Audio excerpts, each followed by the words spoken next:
Bienvenidos, buenas tardes. Estamos una vez más en nuestro programa Diálogo Libre, transmitido por Prensa Libre de Televisión. Esta vez nos acompañan Sandra Gularte. Ella es encargada de la Defensoría de las Personas Víctimas de Trata de la Procuraduría de los Derechos Humanos. Bienvenida, buenas tardes. Muchas gracias. Y también está con nosotros Leonel Dubón, quien es director ejecutivo del Refugio de la Niñez. Bienvenido. Gracias, Lick. Es un gusto compartir un tema tan importante para las personas, pero para el país como es el tema de trata de personas. Muchas gracias. Vamos a ver una nota sobre el tema que nos ocupa esta tarde, nada menos y nada más que el problema, el fenómeno, la situación de la trata de personas en nuestro país.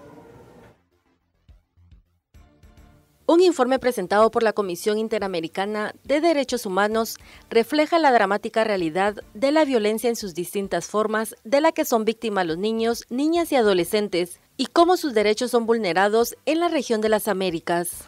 Una de las conclusiones del informe, denominado Niñez, Violencia y Crimen Organizado, señala que los menores de edad se ven afectados en sus derechos en contextos de inseguridad, violencia y actuar del crimen organizado, pero además se les percibe como victimarios y responsables por el clima de inseguridad, que en parte se debe a la falta de políticas integrales por parte de las instituciones estatales para proteger a la niñez y adolescencia.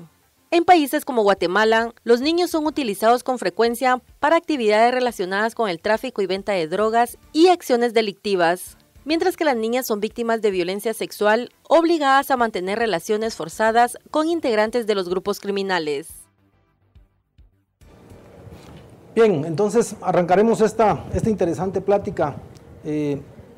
Sandra, exactamente qué es trata de personas y qué no es trata de personas, para que pues nos ubiquemos. Bueno, la trata siempre se confunde mucho con muchas modalidades, especialmente de tráfico de migrantes, pero la trata es el traslado de una persona de un lugar a otro, dentro de un país o fuera del país, con documentos legales o no, para un fin de explotación. Ese fin de explotación puede ser la explotación sexual, explotación laboral. Esa víctima en ese transcurso puede ser engañada a través de falsos trabajos, falsas promesas, puede ser amenazada, coaccionada, es decir, tú haces eso porque si no matamos, hacemos un daño a tu familia, o simple y sencillamente secuestrada para un fin de explotación. ¿Qué no es la trata? La trata no es el coyote que se lleva a un migrante hacia los Estados Unidos porque hay un compra, un servicio. En ese proceso que el coyote lleva al tráfico de migrantes, la persona se encuentra libre, toma sus decisiones, puede decirle hasta aquí llego porque estoy o me regreso.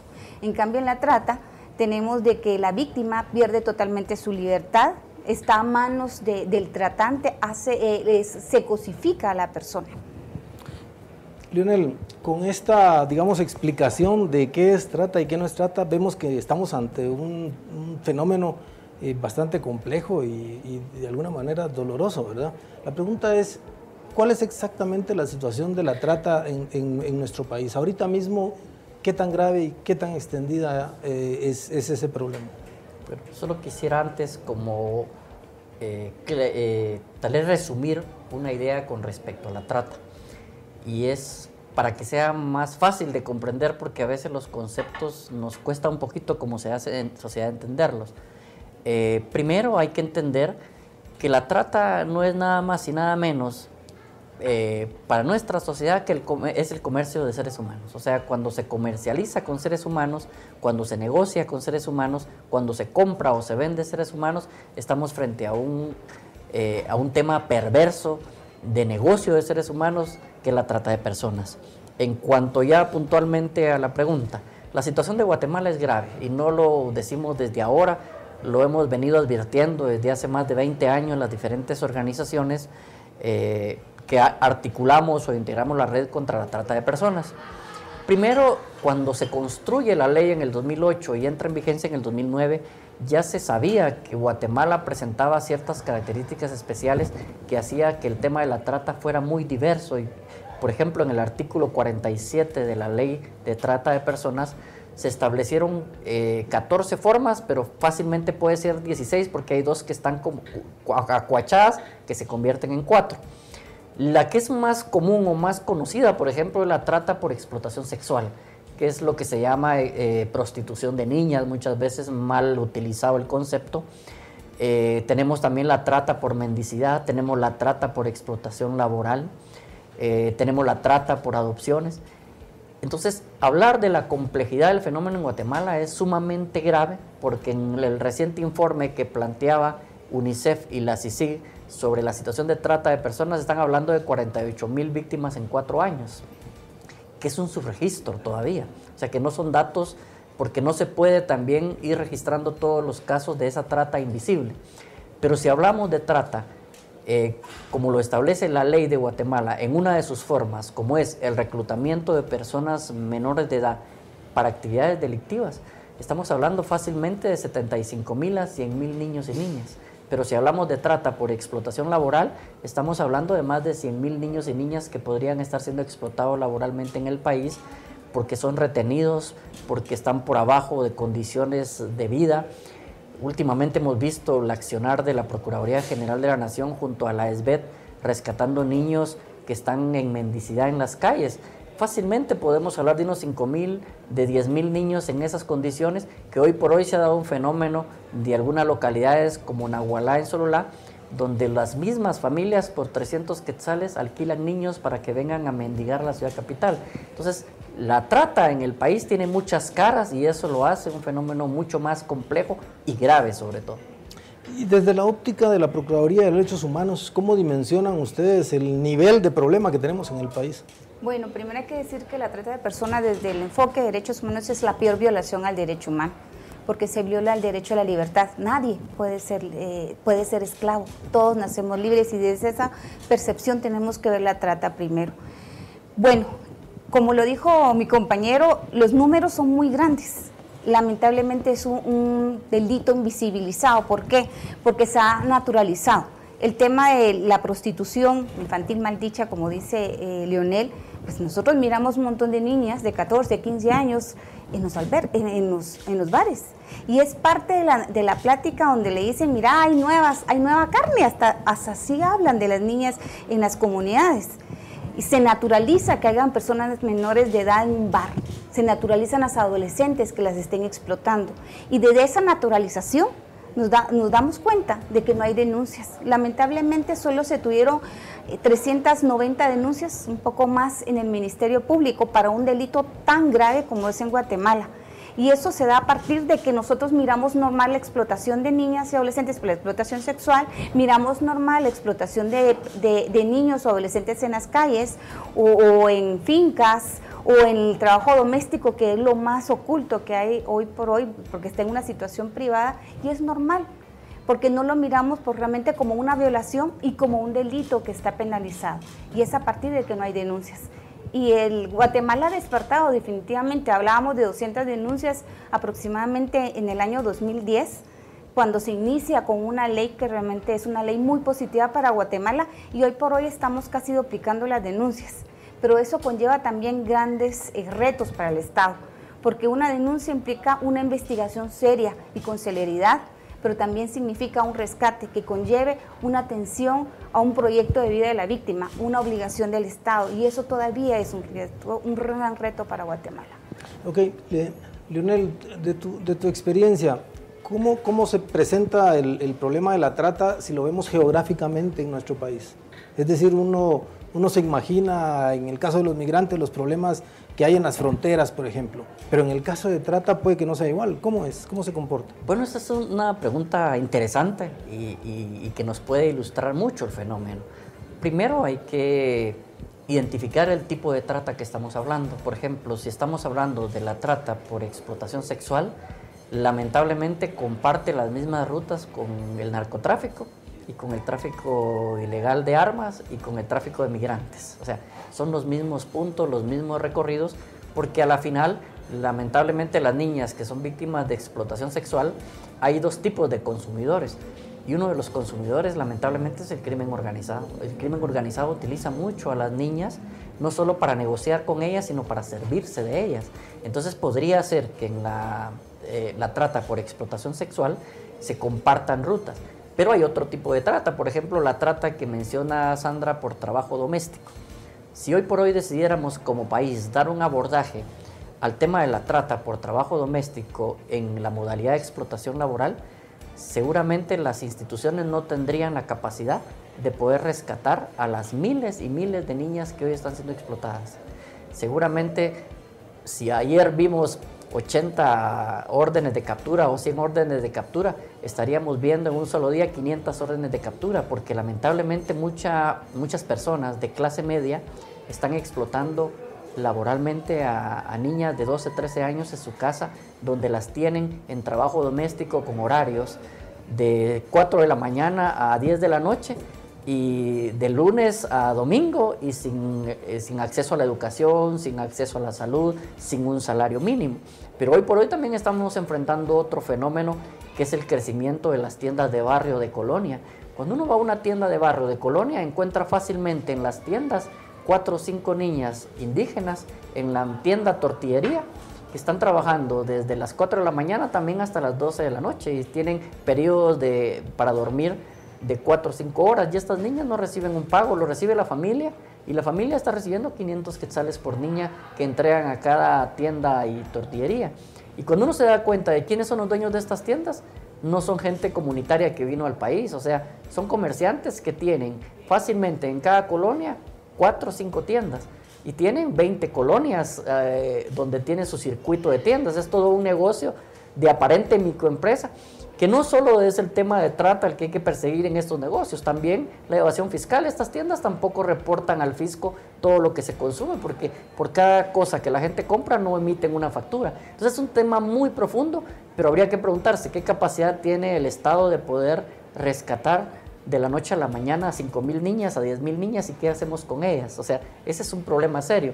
Y por otro lado, también hay que reconocer que los problemas estructurales del país favorecen a que se den fenómenos como la trata.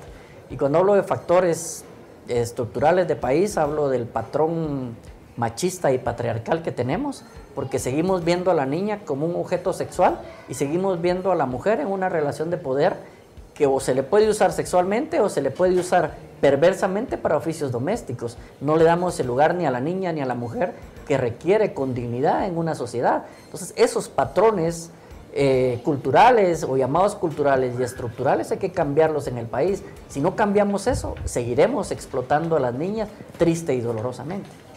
Muchas gracias. Vamos a hacer un corte. Volveremos de nuevo con este interesante tema sobre la trata de personas.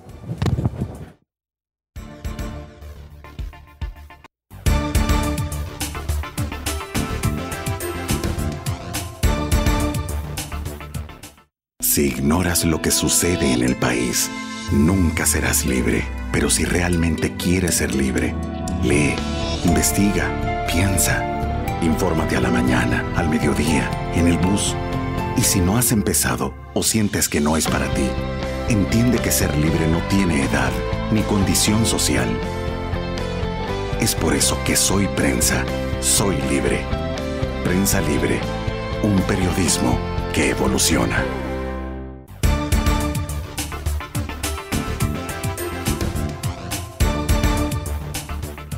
Bienvenidos, estamos de nuevo en nuestro programa Diálogo Libre, esta vez abordando un importante tema sobre la trata de personas en el país. Nos acompañan Sandra Gularte, de la Defensoría de las Personas Víctimas de Trata de la Procuraduría de los Derechos Humanos, y Leonel Dubón, quien es director ejecutivo de Refugio de la Niñez.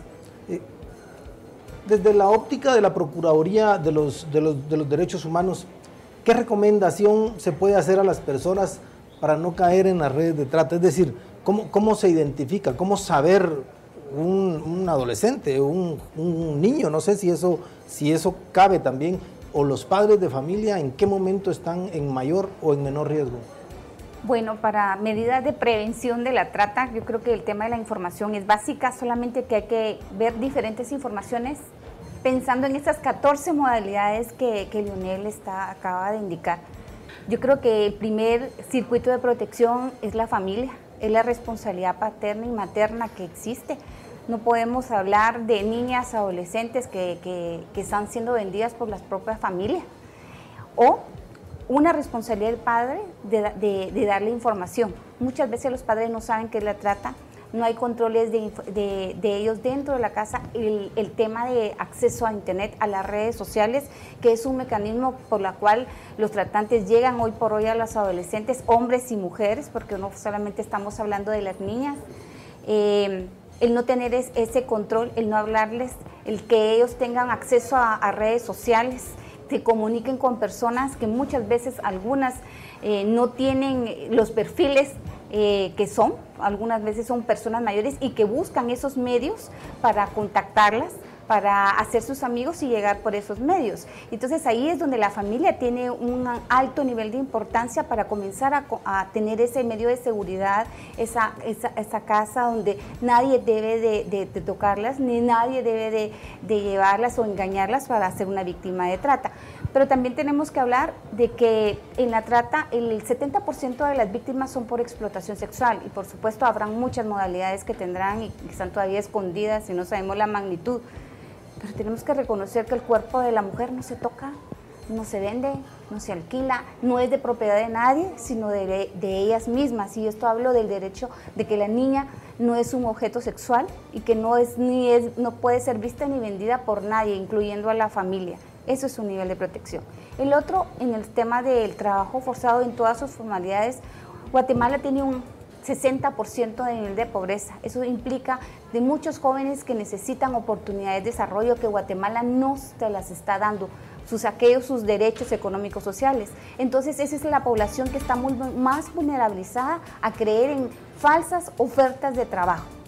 Y es ahí donde muchos de las jóvenes, y hablo en todos niveles, hablo jóvenes del área rural, área urbana, caen con mucha facilidad a ofertas de trabajo, especialmente aquellos que van en un camino de búsqueda del famoso sueño americano. Creo que hay toda una responsabilidad del Estado en informar sobre qué es la trata en las aulas del Ministerio de Educación, informar sobre los riesgos de la migración, porque un riesgo de la migración grave y latente es la trata de personas, y también educar a una Guatemala libre de un sistema patriarcal donde el cuerpo de la mujer se respeta, no se vende, no se compra, y donde nadie hace uso del cuerpo de una mujer como una cosa. Sí, señor Dubón, si digamos la situación, digamos, la responsabilidad del Estado es tan densa en un caso tan complejo como este, ¿cómo analiza usted, digamos, el tipo de respuesta que se obtiene ahorita mismo? Mencionábamos recientemente del Ministerio Público, de las denuncias. Ese Ministerio Público pues regularmente no se da abasto para las cosas que necesita. ¿Responde ese Ministerio Público? ¿La policía responde? ¿Qué pasa con esas áreas donde no hay autoridad, que son muchas? En fin, ¿esa respuesta del Estado para combatir el problema es suficiente o no? Bueno, yo creo que hay nichos de oportunidad que también tenemos que valorar en todo este fenómeno tan complejo. Primero, reconociendo que la ley se aprobó en el 2009 y que da vida a una nueva institucionalidad, que es la Secretaría contra la Violencia Sexual, Explotación y Trata, que es el ente rector que tiene que ayudar a todas las instituciones del Estado a coordinar las acciones de manera conjunta. Nosotros creemos que la Secretaría contra la Violencia Sexual ha hecho un buen trabajo por cuanto que le tocó toda la fase de organización. Inclusive actualmente la Secretaría ha creado albergues ante la falta de respuesta en el pasado. Hoy hay una dinámica distinta con SBS, pero en el pasado la Secretaría de Bienestar Social no quería asumir la atención integral de las víctimas. Hoy, gracias a Dios, esto ha cambiado. Pero sí vemos que desde la aplicación de la ley y la creación de la SBET hemos tenido algunos avances importantes. Primero que nada, hay que reconocer que se ha visualizado el fenómeno de la trata como un fenómeno grave que hay que seguir atendiendo en el país. De hecho, año con año somos calificados por el Departamento de Estado de Estados Unidos y la calificación se ha mantenido. O sea, teníamos una peor calificación, inclusive estábamos en riesgo, y los últimos años se ha mantenido la calificación.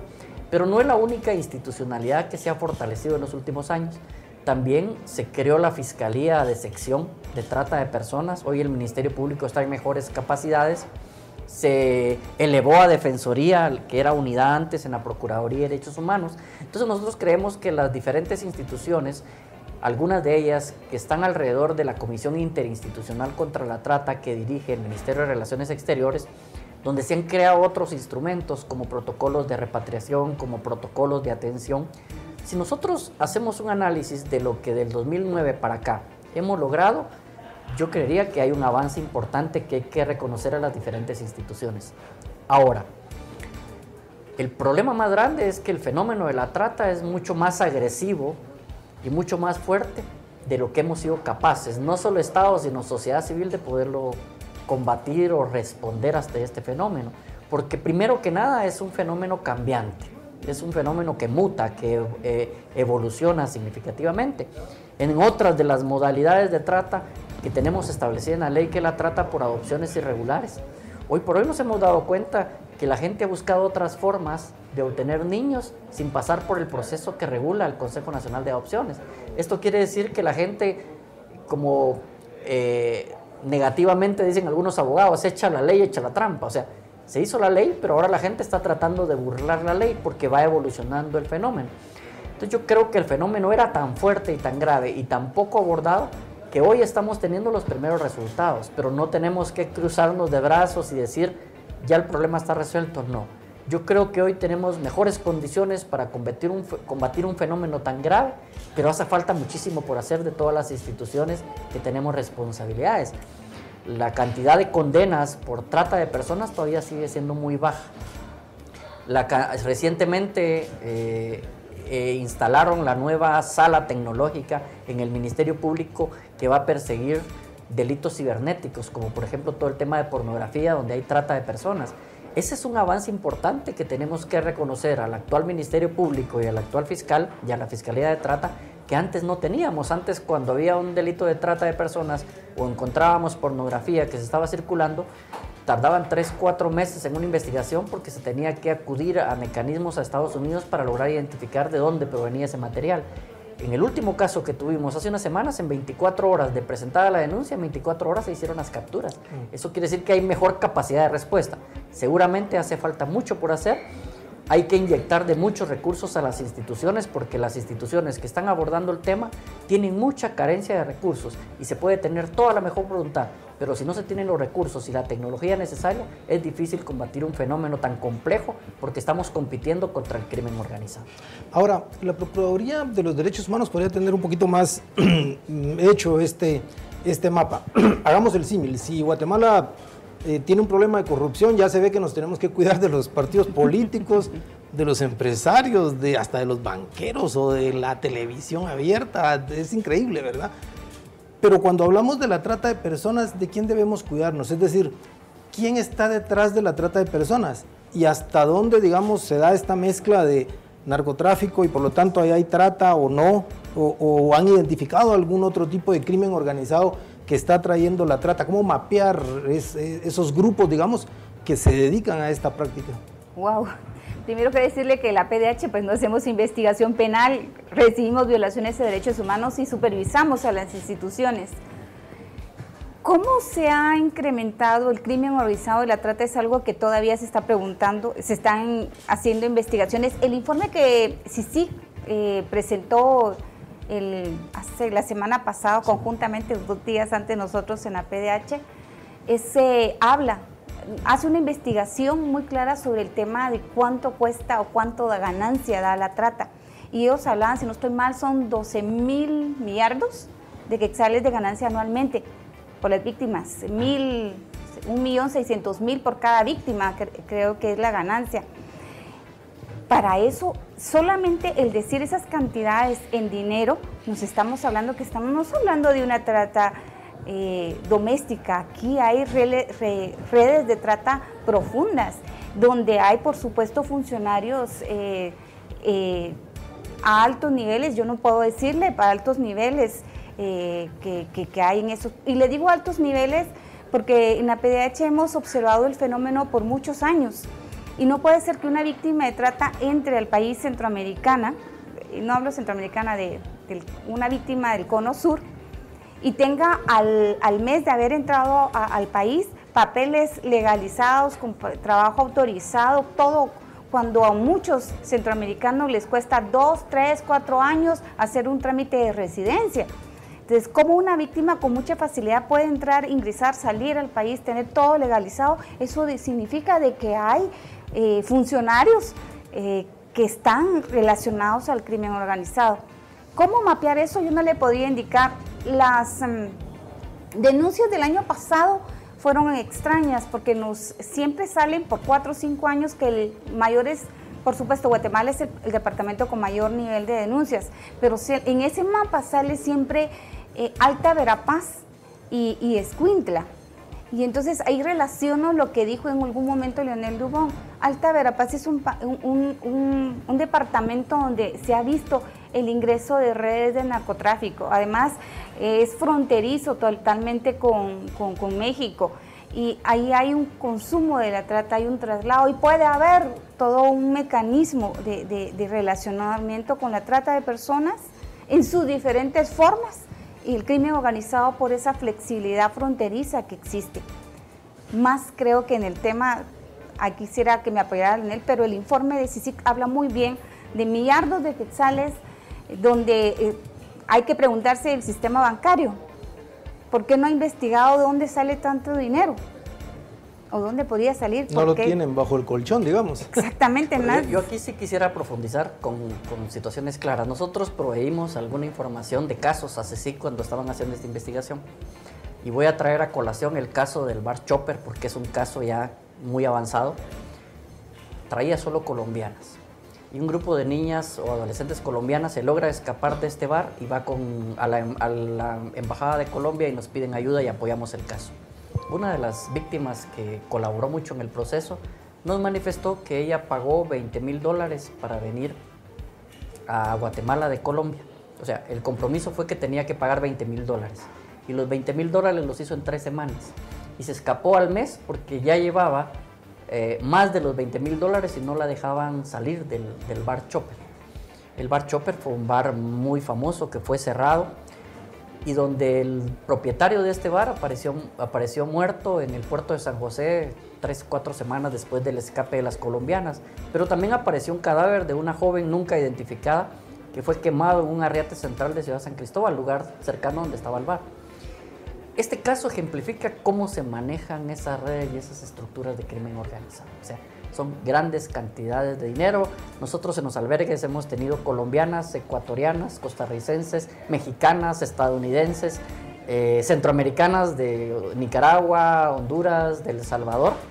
Entonces es un negocio perverso y voy a parafrasear algunas cosas que indicó la fiscal general y el comisionado en el informe que presentó CICIG y el Ministerio Público. Una de ellas es que lamentablemente en la investigación de la CICIG encontraron casos de niñas hasta de 12 años que podían tener hasta 30 relaciones en un día. Eso es perverso. Y lo segundo que creo que tiene que llamarnos más la atención y que va relacionado con una pregunta que plantea Lic, es el tema que ahí en el informe se especifica claramente que uno de los problemas más difíciles para enfrentar la trata de personas es la utilización de la trata de personas por funcionarios, tanto de manera activa como de manera pasiva. Y ejemplificaron claramente la 16 calle de la zona 1 de la ciudad de Guatemala, donde miembros del ejército cuando salen de servicio y miembros de la PNC cuando salen de servicio son los principales usuarios de todos los bares, cantinas, lupanares y cafeterías que hay en toda la zona 1 de la ciudad capital, donde consumen relaciones sexuales con niños. A ese nivel, supongo yo. ¿Y lo hay a alto nivel? Y lo hay a alto nivel. Nosotros hemos denunciado y hemos recibido denuncias de alcaldes, de gobernadores, de otro tipo de funcionarios, hasta de viceministros, que están vinculados al consumo y a los negocios de la trata de personas. Entonces aquí es tan perverso como este negocio de la corrupción, donde cualquier persona se puede involucrar con mucha facilidad. O sea, es un negocio redondo, ya se plantearon las grandes cifras que pueden existir en cuanto a los dividendos de la trata de personas. Y como ejemplifiqué en el caso de la niña, el problema es que la niña puede ser usada 30 veces en un día. O sea, es un negocio triste, dolorosa, pero sumamente rentable para quienes se dedican a este negocio. Entonces, la respuesta debe ser mucho más agresiva porque necesitamos seguir rescatando víctimas. Nosotros abrimos el albergue para víctimas de trata con una capacidad para 25 niñas y adolescentes a principios del 2010 y dijimos, esperemos en un año cerrar el albergue porque no han existido víctimas. Nunca, casi nunca, y la PDH lo sabe, hay espacios disponibles en el albergue, siempre está lleno. Y no estamos hablando que las 25 niñas que entraron en el 2010 estén ahí, no. Al año pasan fácilmente entre 150 y 200 niñas por el albergue, que son rescatadas.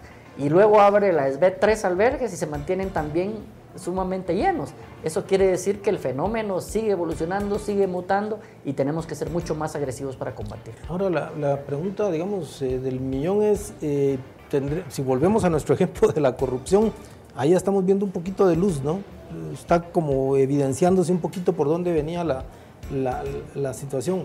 ¿Hay esperanzas de este otro lado del problema de la trata, de poder identificar y por lo menos golpear fuertemente a esas estructuras?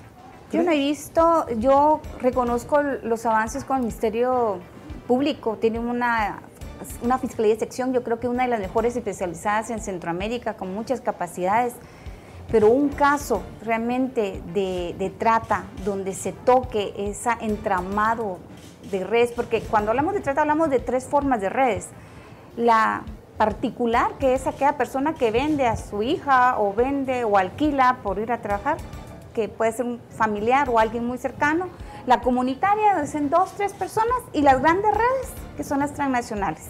Hemos tenido de las 2 primeras que les hablé, pero aquel caso paradigmático que diga, aquí hay, realmente estamos tocando la trata y la red, no ha existido. Y eso creo que porque estamos a ese nivel de trata cuesta llegar, porque ahí están inmersos funcionarios, y si no funcionarios, empresarios, si no empresarios, personas que tienen acceso a pagar 1.600 quetzales por un adolescente por 3 horas. Una reflexión. Que es un sueldo. Muchas gracias. Una reflexión final de cada uno. El tiempo, desgraciadamente, nos agota la posibilidad, pero muy rápidamente, ¿cuál sería su reflexión de este tema, el llamado que usted haría a la sociedad y a las autoridades en general, muy brevemente? Bueno, para mí la trata es la peor violación al derecho humano. Es quitarle sueños a una niña, a un adolescente, a una mujer joven. Nadie puede permitir eso. Y el guatemalteco tiene una responsabilidad. Primero, no compre sexo a nadie. No vaya a un bar y no compre sexo a un adolescente porque es una víctima de trata. Piensen muy bien, organicen, hablen en familia, hablen de que la trata es la cosificación del ser humano, es el comercio, es la peor violación al derecho humano. En Guatemala no podemos permitir, hay que denunciarlo, no nos quedemos callados cuando miremos que estén explotando a una persona en la calle o en una finca o en una casa. Llame al 1555, tome el teléfono, haga la denuncia, puede ser anónima, pero denuncie, no se quede callado. Muchas gracias. Donaldo. Bueno, yo creo que lo primero es fortalecer el sistema primario de protección. La trata de personas y los tratantes buscan niños, niñas y adolescentes vulnerables. Entonces es necesario mejorar los niveles de comunicación en familia, mejorar nuestro sistema educativo con suficiente información. Lamentablemente muchas de las víctimas de trata también han sido víctimas de violencia sexual en el ámbito familiar, primero antes de llegar a ser víctimas de trata. Entonces yo creo que si mejoramos el sistema primario, la casa, la escuela y la iglesia, vamos a tener mejores condiciones de protección para nuestros niños y nuestras niñas. Una niña puede ser acosada, pero si tiene la confianza de acudir a su papá, a su mamá, a su maestra para decirle lo que le está pasando, la podemos proteger ante cualquier tratante. Sandra Ularte, Leonel Dubón, muchas gracias por estar con nosotros en este tema sobre la trata de personas. A ustedes muchas gracias por su sintonía. Nos vemos en una próxima oportunidad. Buenas tardes.